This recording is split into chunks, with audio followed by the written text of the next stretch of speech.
Bonjour à tous, on se retrouve pour parler un petit peu du matériel de Project Life. Donc ça m'a été demandé et je suis ravie de partager avec vous ce que je sais, c'est-à-dire pas tout, mais je vais au moins partager avec vous ce que je sais. Donc pour commencer le Project Life, vous allez avoir besoin d'un classeur. Donc il y a tout un tas de modèles sur le marché qui existent. Donc celui-ci c'est un Simple Story 6 par 8, donc à peu près 15 par 21. C'est ma préférence. Ensuite, je vous avais montré, il y a les tout petits, les 4 par 4. Et il y a le grand, appelé communément le 12 par 12. Donc ça, c'est en fait la taille des albums, c'est en fait la taille des pochettes. Voilà. Donc le 12 par 12, c'est un format scrap 30,5 par 30,5 à peu près. C'est tout à peu près. Hein. Bon, j'ai des problèmes de lumière, comme d'habitude, n'est-ce pas? Voilà.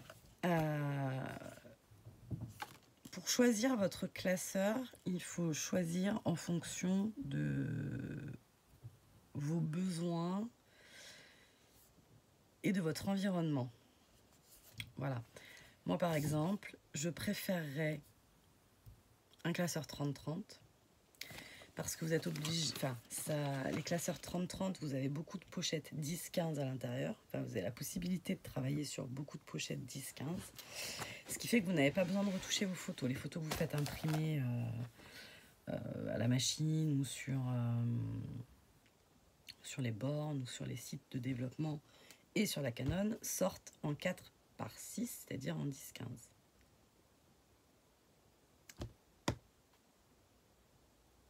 Oui, c'est ça. Je réfléchis, hein, parce que dans les mesures, des fois, je m'y perds un peu, je le sais, mais c'est pas toujours facile de le ressortir. Voilà. Donc, les grands classeurs, moins de retouches de photos à faire selon les pochettes qu'on va choisir. Les pochettes qu'on va choisir, c'est pareil. Ça dépend de ce que vous allez avoir envie de faire. Moi, à l'époque, j'avais pas la Canon Selfie quand j'ai commencé le Project Life, mais je faisais développer mes photos et je m'étais imprimé des espèces de gabarits transparents. Ça existe hein, d'ailleurs, tout fait. Moi, je les avais fait avec du rhodoïde, avec les mesures des pochettes, pour pouvoir découper mes photos en détourant à la bonne taille. Voilà. Là, la Canon Selfie, ça me permet d'avoir la bonne taille directement. Donc, c'est pour ça que le grand classeur serait plus adapté. Mais pour un grand classeur, il faut avoir, à mon sens en tout cas, une grande surface de travail. Parce qu'il faut pouvoir avoir son classeur pas loin. Enfin, après, on n'est pas obligé. Mais en tout cas, vu qu'on... Le Project Life, on va essayer d'avoir une double page. C'est toujours compliqué à montrer, mais bon.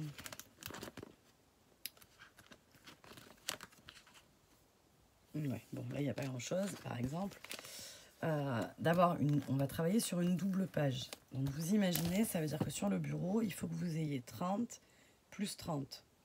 Donc, 60 de large. Alors, il y a beaucoup de gens qui ont 60 de large de long pour travailler et au moins 30 de large que pour poser le matériel. Donc moi personnellement je l'ai pas. Mon bureau est toujours très encombré, je ne sais travailler que en ayant tout un tas de bazar autour de moi, vous l'avez déjà constaté. Donc du coup le format 30-30 c'est trop compliqué pour moi. Parce que du coup je vais être obligée de travailler page par page et d'y revenir parce que évidemment j'aurai pas l'autre exactement sous les yeux. Donc voilà. Donc moi je préfère le format 6 par 8. Donc celui-ci qui est beaucoup plus maniable. Je peux le poser debout là-bas dans un coin et avoir mes 2 pages à côté, ce qui me fait 40, ce qui est à peu près la bonne surface de disponible sur mon bureau. Voilà. Donc ensuite, donc première chose, définir son classeur. Donc après, au niveau de la quantité de photos, je pense pas que la taille du classeur se définisse en fonction du nombre de photos. Normalement, on est censé, entre guillemets, puisque moi je le fais pas non plus, on est censé scraper semaine par semaine. Donc normalement, il ne doit pas y avoir plus de 52 doubles pages. Et moi, je mets beaucoup de photos. Enfin, voilà, je mets les photos. Je sais, j'ai du mal à me dire, toi, je te veux pas comme photo. Donc voilà. Je développe pas tout, mais par contre, dans ce que j'ai développé, il va y avoir, si, je sais pas moi, je pense à un exemple, les gamins étaient en train de jouer au Twister, le truc où on met les mains là de tous les côtés. Donc en fait, j'ai toute une série de photos qui se ressemblent, où on voit que des mains et des pieds en l'air, mais voilà, je devrais me dire, bon, j'en ai pris une, on sait qu'on a joué au Twister et basta, mais moi j'aime bien avoir un peu... voilà. Donc ça, c'est pas... Je pense pas que ce soit un critère pour définir. Donc première chose, trouvez votre classeur. Alors, dans un premier temps, trouvez votre classeur. La boutique que je vous recommande, parce que je pense que c'est la boutique française la plus spécialisée en la matière, c'est la boutique Dans mes pochettes. Donc, vous avez en barre d'infos le lien vers la boutique, ainsi qu'un code de parrainage qui vous offre 5 € sur votre première commande. Par contre, il ne faut pas avoir déjà de compte chez eux. Si vous créez votre compte en entrant mon code de parrainage, vous avez le droit à 5 € sur votre première commande. Et moi aussi, par la même occasion, ça, c'est accessoirement. Voilà. Ça, c'est la première chose. Sinon, on en trouve également sur Variations créatives, Craftelier, la Fée du Scrap. Enfin, on en trouve un peu de partout. En général, pour pas payer trop de frais de port, moi j'essaye de commander tout au même endroit. Là, en l'occurrence, les dernières commandes que j'ai fait, vous avez vu, j'ai acheté un coup un classeur là, un coup des pochettes là, un coup etc. parce que je trouvais pas ce que je voulais au même endroit. Et que voilà, les frais de port rentraient pas en ligne de compte parce que j'avais dépensé un peu trop. Un peu beaucoup, en tout cas. Pas trop peut-être, mais voilà. Donc ça, c'est ce que je vous recommande. Ensuite, pour faire du Project Life, il va vous falloir des photos. Donc moi, j'ai la Canon Selfie. C'est la CP 1300. Je paye les recharges donc à Carrefour à 37 €. Elles étaient à 35 il y a encore 2 mois, mais bon, maintenant elles sont à 37. Par contre, j'ai été à Numérica récupérer le développement de mes photos et j'ai vu qu'ils vendaient la recharge, la même que celle que j'ai payée 37 € à 49 €. Donc j'ai pas bien compris. Donc soyez quand même vigilants sur là où vous achetez vos recharges parce qu'apparemment il y a des écarts de prix comme ça. Donc la Canon Selfie, quand on imprime ses photos au quotidien, c'est formidable parce que on a tout de suite. On choisit vraiment, on est en train de le faire ou on va le faire, donc on sélectionne vraiment ses photos. Il y a plusieurs formats possibles, sans complication. Hein. J'appuie sur un bouton et ça change le format. Enfin, c'est vraiment très simple d'utilisation. Par contre, quand on a une grande quantité de photos, là j'en ai reçu 200. La Canon Selfie, c'est juste pas possible, quoi. Enfin, déjà le temps, parce qu'il faut que, par contre, il faut que le téléphone... Enfin, moi, en tout cas, il faut que mon téléphone reste allumé pendant que l'application fait ça. Je peux pas trop faire autre chose. Donc, c'est pas possible. Et en plus, voilà. Je me suis dit, je vais les faire développer. Donc, je les ai fait développer à Leclerc Photo. Je ne connaissais pas. Je me suis dit, je vais essayer. Donc, je suis à la fois satisfaite, à la fois pas. En fait, j'ai coché une petite case qui disait souhaitez-vous des photos variables, adaptées à l'image. Je me suis dit tant que faire, oui, faisons cela. Mais sauf que, en fait, j'ai des formats de photos complètement différents. Voilà. Bon, de toute façon, moi, ces photos-là, en l'état, elles ne sont pas exploitables, puisque dans mon Project Life, c'est ou des 10-15, mais de celui-ci, ou des 7,5 par 10.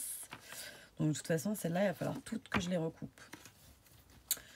Ensuite, autre bémol sur le développement en ligne, j'ai l'impression qu'ils ont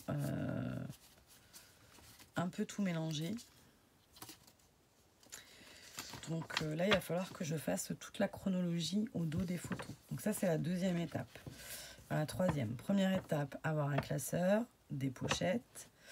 Les pochettes, je vous conseille dans un premier temps de prendre plusieurs sortes de pochettes, tout en étant dans la réalité de ce que vous avez envie. Si vous avez envie de beaucoup scraper, vous pouvez prendre plein de pochettes de tailles différentes. Si vous voulez plutôt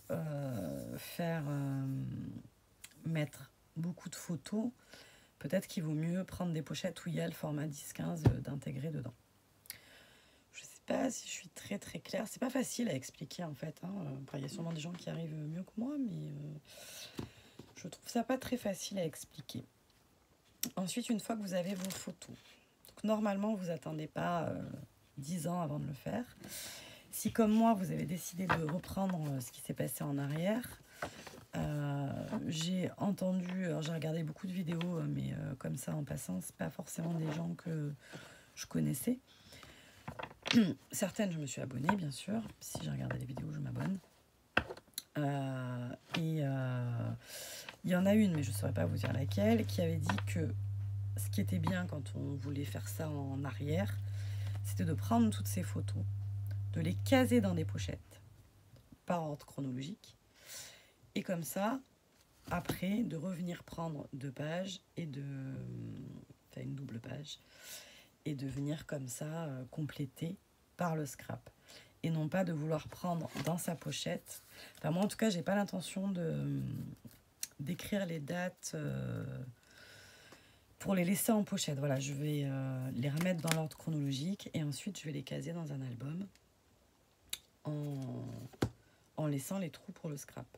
Puisque comme vous avez pu le constater dans les quelques pages que je vous ai montrées, je vous en ai pas montré beaucoup, mais le peu que je vous ai montré, hop là, et ben, il me fracassait. Le peu que je vous ai montré, vous avez vu qu'on mélange photos et encore de la bouffe. C'est terrible. Moi, dès que je regarde mes photos dans mes albums, il n'y a que de la bouffe de partout. C'est quand même ce qui tient une place dominante. Voilà. Ah bah tiens, voilà une double page que je peux vous montrer. Hop. Là, j'avais beaucoup plus scrappé que mis de photos. Ça, c'était une chasse aux œufs à Pâques. Où j'avais fait tout un cirque, toute une carte au trésor. Enfin, une chasse au trésor. Voilà. Donc là, j'ai que 2 petites photos. Et là, c'est une pleine page. Après, à côté de ça, je vais aller vite, mais je vais vous la montrer. Hop, j'ai une grande page avec 6 et 6, 12 carrés de 5 par 5. Où j'ai que des photos presque. Après, vous pouvez aussi travailler à l'extérieur de la pochette, mais là, ça a bien tenu, mais des fois, ça ne tient pas, donc c'est agaçant. Voilà, donc pochette, photo. Et une fois qu'on en est là, après, on va utiliser des cartes de Project Life. Donc les cartes de Project Life, elles sont vendues pareil sur les sites. Maintenant, il y a même des box. Donc c'est vendu par paquet qui se suivent, par gros paquets. Alors les gros paquets, je vous dirais de faire entre guillemets attention, parce qu'il n'y a pas d'arnaque. Mais c'est juste que les cartes sont multipliées par 5 ou 6 dans les paquets de Becky Higgins. Et en fait, votre carte, une fois que vous l'aurez utilisée, allez, une fois en 2017, une fois en 2019, une fois en 2021, déjà ça fait beaucoup quoi. Donc les cartes, moi je privilégierais les petits paquets. Et vous avez aussi des feuilles de scrap en format scrap. On en trouve de plus en plus avec dans chaque collection, il y a souvent une série de Project Life. Ça. Et ensuite, vous pouvez les faire vous-même. Une fois que vous avez la taille de vos pochettes, il vous suffit de vous créer un gabarit pour plus de simplicité. Et ensuite, vous prenez vos collections de scrap, vos papiers que vous aimez, et vous les découpez à la bonne taille. Voilà. on verra dans une prochaine vidéo. On essaiera de fabriquer quelques cartes ensemble de A à Z, on va dire. Voilà. Qu'est-ce que je peux vous dire d'autre? C'est que du blabla.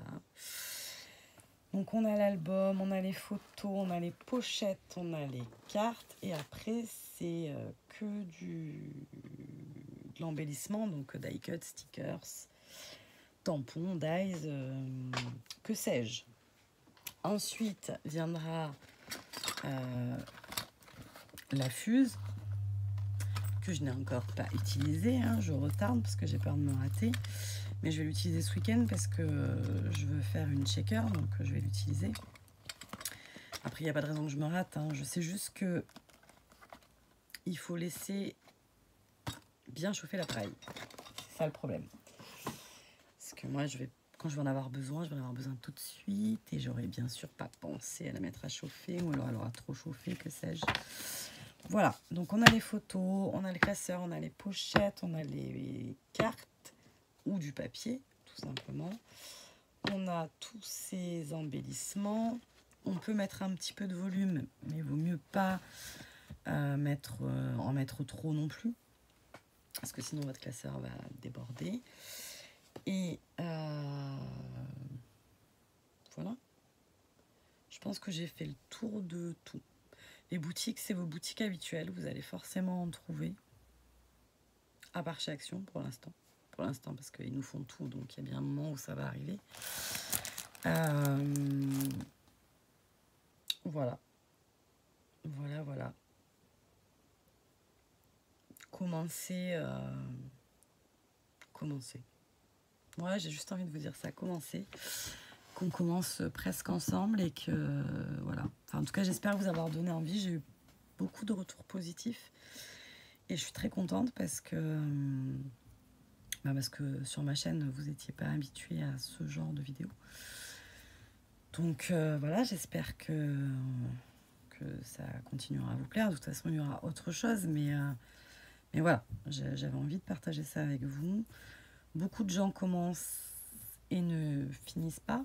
Bon, la première, j'ai eu commencé déjà une première fois et j'ai pas fini. Pourquoi? Parce que c'est comme tout, ça demande de la régularité. Parce que si on n'est pas régulier, on se retrouve avec une accumulation et après le retard est toujours dur à rattraper. Et puis on peut aussi se dire qu'on fait qu'une page par mois. On peut aussi se dire qu'on fait une page par jour si on a matière ou pas, si on a envie. Et je pense que le plus important, c'est de se faire plaisir en fait. Moi j'ai envie de rattraper, mais si je commençais au 15 octobre, pourquoi pas quoi. Où est l'inspecteur du Project Life? S'il vous plaît, on fait bien comme on a envie. L'important c'est de se faire plaisir et qu'au final il nous reste, enfin moi en tout cas c'est vraiment ça la finalité, c'est que quand je regarde mes photos sur mon téléphone, c'est pas terrible, c'est agréable quand même, mais je veux dire, voilà, si on est là, ah oui c'était là, quand on a les photos qu'on peut feuilleter et qu'on a les commentaires ou les explications et tout ça, c'est quand même très sympathique. Voilà. Bon, je pense pas avoir répondu à toutes les questions, mais c'est un début. Concernant l'impression des photos, je me suis pas penchée sur la question. Je sais que quelqu'un m'a mis en commentaire une autre application, donc j'ai pas encore regardé. Et après, sur les astuces et les conseils viendront au fur et à mesure. Là, du coup, je vais vous mettre un blabla. Je vais vous le mettre quand, mon blabla? Soit samedi matin, soit samedi dans la journée, je sais pas. Il y aura peut-être 2 vidéos samedi. Parce que là, ça fait déjà 20 minutes, donc je vais couper, mais j'aimerais bien vous donner quand même une matière concrète. Voilà, allez, je vous fais des bisous et on se retrouve plus tard. Bye bye.